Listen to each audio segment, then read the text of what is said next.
2 நாளாகமம் 28ஆம் அதிகாரம் 1ஆம் வசனம் முதல் 27ஆம் வசனம் வரை. ஆகாஸ் ராஜாவாகிற போது 20 வயதாயிருந்து 16 வருஷம் எருசலேமில் அரசாண்டான். ஆனாலும் அவன் தன் தகப்பனாகிய தாவீதைப் போல் கர்த்தரின் பார்வைக்கு செம்மையானதை செய்யாமல் இஸ்ரவேல் ராஜாக்களின் வழிகளில் நடந்து பாகால்களுக்கு வார்ப்பு விக்கிரகங்களை செய்தான். அவன் இன்னும் குமாரரின் பள்ளத்தாக்கிலே தூபம் காட்டி கர்த்தர் இஸ்ரவேல் புத்திரருக்கு முன்பாக துரத்தின ஜாதிகளுடைய அருவருப்புகளின்படியே தன் குமாரரை அக்கினியிலே தகித்து போட்டு மேடைகளிலும் மலைகளிலும் பச்சையான சகல மரங்களின் கீழும் பலியிட்டு தூபம் காட்டி வந்தான். ஆகையால் அவனுடைய தேவனாகிய கர்த்தர் அவனை சீரியருடைய ராஜாவின் கையில் ஒப்பு கொடுத்தார். அவர்கள் அவனை முறிய அடித்து அவனுக்கு இருக்கிறவர்களிலே பெரிய கூட்டத்தை சிறைபிடித்து தமஸ்குவுக்கு கொண்டு போனார்கள். அவன் இஸ்ரவேலுடைய ராஜாவின் கையிலும் ஒப்பு கொடுக்கப்பட்டான். இவன் அவனை வெகுவாய் முறிய அடித்தான். எப்படியெனில் யூதா மனுஷர் தங்கள் பிதாக்களின் தேவனாகிய கர்த்தரை விட்டபடியினால் ரெமலியாவின் குமாரனாகிய பெக்கா அவர்களில் ஒரே நாளில் 120,000 பேரை கொன்று போட்டான். அவர்கள் எல்லாரும் மகா வீரராய் இருந்தவர்கள்.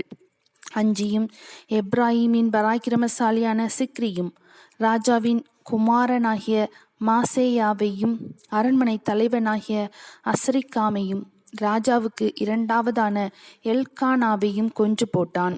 இஸ்ரவேல் புத்திரர் தங்கள் சகோதரரில் 2 லட்சம் பேராகிய ஸ்திரீகளையும் குமாரரையும் குமார்த்திகளையும் சிறைபிடித்து அவர்களுடைய அநேக திரவியங்களை கொள்ளையிட்டு கொள்ளைப் பொருளை சமாரியாவுக்கு கொண்டு போனார்கள்.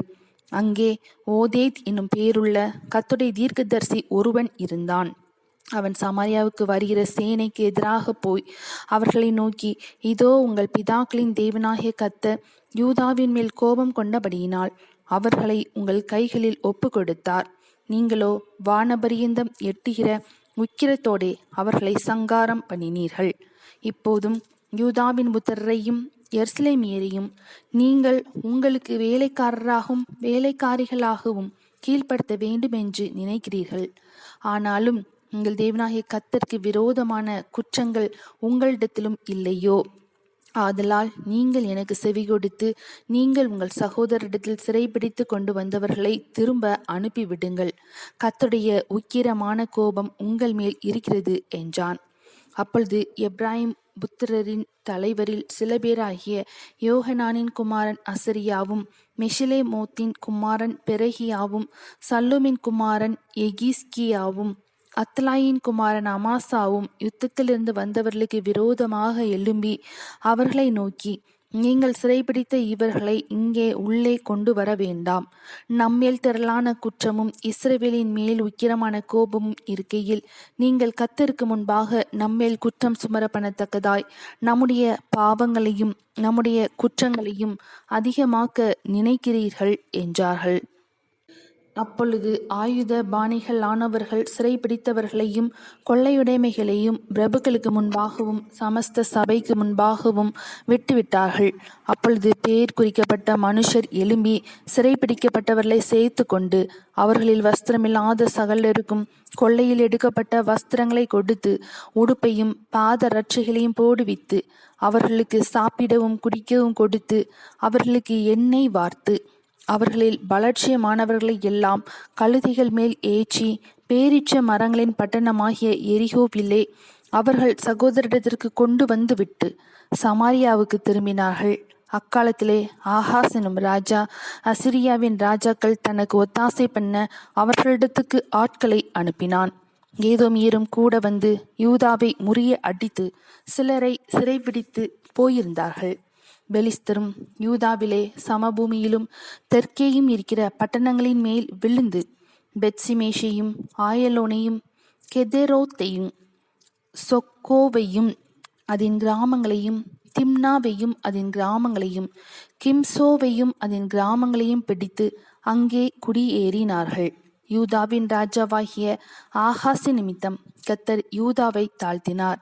அவன் யூதாவை சீர்குலைத்து கர்த்தருக்கு விரோதமாய் மிகவும் துரோகம் பண்ணினான். அசிரியாவின் ராஜாவாகிய தில்ஹாத் பில்நேசர் அவனிடத்தில் வந்தான். அவனை நெருக்கினானே அல்லாமல் அவனை பலப்படுத்தவில்லை. ஆகாஸ் கர்த்தருடைய ஆலயத்தில் 1 பங்கும் ராஜ அரண்மனையில் 1 பங்கும் பிரபுக்களின் கையில் 1 பங்கும் எடுத்து அசரியாவின் ராஜாவுக்கு கொடுத்தும் அவனுக்கு உதவி கிடைக்கவில்லை. தான் நெருக்கப்படுகிற காலத்திலும் கர்த்தருக்கு விரோதமாய் அந்த ஆகாஸ் என்னும் ராஜா துரோகம் பண்ணிக்கொண்டே இருந்தான். எப்படி என்றால், சீரியா ராஜாக்களின் தெய்வங்கள் அவர்களுக்கு துணை செய்கிறபடியினால் அவர்கள் எனக்கும் துணை செய்ய அவர்களுக்கு பலியிடுவேன் என்று சொல்லி தன்னை முறிய அடித்த தமஸ்குவின் தெய்வங்களுக்கு அவன் பலியிட்டான்.